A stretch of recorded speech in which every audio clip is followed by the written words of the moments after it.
friends. How are you all doing? I miss you this much. Did you have an awesome spring break? I hope that you were able to either play a new game, play outside, read, write, do whatever you like to do, and that you were able to spend some time with your family. I miss you guys more than you'll ever even know, but I'm really keeping my fingers crossed that we will be able to see each other again soon. I am here today with another read aloud. Oops! My favorite book, Corduroy. Do you remember when Miss Berko dressed up like Corduroy? I had green overalls and I had bear ears. That was such a fun day. Are you ready to read Corduroy with me? Minkus is right down here. I think he's ready for story time. I hope you are too. Here we go. Corduroy by Don Freeman.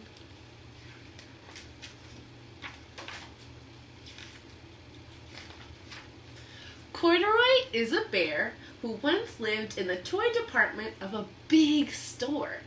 Day after day, he waited with all the other animals and dolls for somebody to come along and take him home. What do you think a good word would be to describe him? How do you think he's feeling right now? Maybe a little bit lonely. Doesn't have any friends to play with. The store was always filled with shoppers buying all sorts of things, but no one ever seemed to want a small bear in green overalls. I would want a small bear in green overalls. What about you? Then one morning, a little girl stopped and looked straight into Corduroy's bright eyes. "Oh, Mommy," she said, "look, that's the very bear I've always wanted." "Not today, dear," her mother said. "I have spent too much already. Besides, he doesn't look new. He's lost the button on one of his shoulder straps." There's his missing button. Have you ever wanted something from the store and maybe Mommy or Daddy said no? Sometimes we can't always get things we want, right? And that's okay. Corduroy watched them sadly as they walked away. "I didn't know I lost a button," he said to himself. "Tonight I will go see if I can find it." Do you think he will find his missing button? I hope so. Late that evening, when all the shoppers had gone and the doors were shut and locked, Corduroy climbed carefully down from his shelf and began searching everywhere on the floor for his lost button.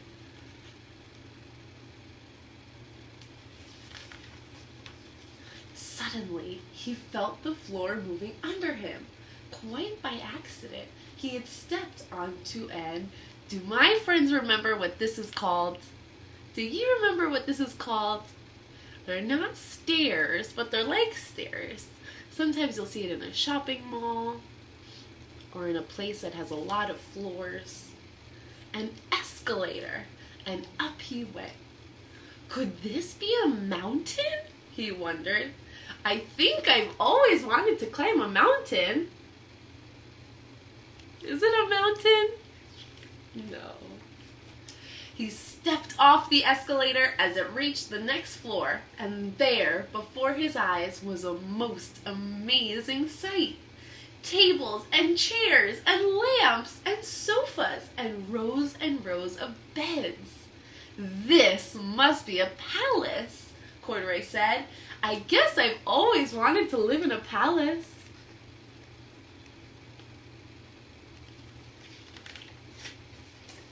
He wandered around admiring the furniture.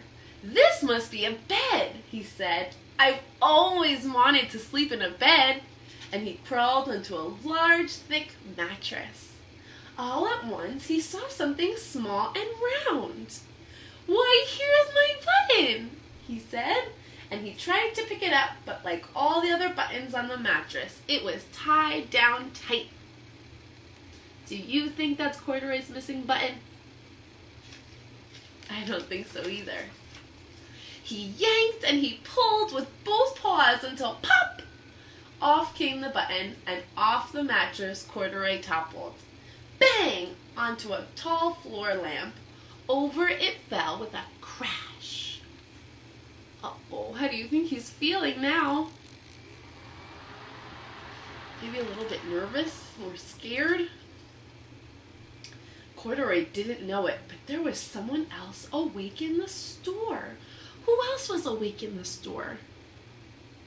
A policeman or a security guard? Yeah. The night watchman was going on his rounds on the floor above. When he heard the crash, he came dashing down the escalator. "Now who in the world did that?" he said. "Somebody must be hiding in here." Where do you think Corduroy went? Where could he have gone? He flashed his light under and over the sofas and beds until he came to the biggest bed of all. And there he saw 2 fuzzy brown ears sticking up from under the covers. "Hello," he said. "How did you get upstairs?" It's like, uh-oh, look at his 2 brown ears sticking up. The watchman tucked Corduroy under his arm and carried him down the escalator and set him on the shelf in the toy department with the other animals and dolls.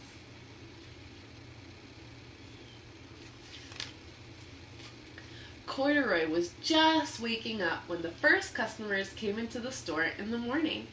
And there, looking at him with a wide, warm smile, was the same little girl he saw the day before. "I'm Lisa," she said, "and you're going to be my very own bear. Last night I counted what I saved in my piggy bank, and my mother said I can bring you home." How special. Look, there she's carrying all the money that was in her piggy bank. That's why it's so important you save your money. "Shall I put him in a box for you?" the saleslady asked. "Oh, no thank you," Lisa answered, and she carried Corduroy home in her arms. She ran all the way up 4 flights of stairs into her family's apartment and straight to her room. Here he is, going home. Corduroy blinked.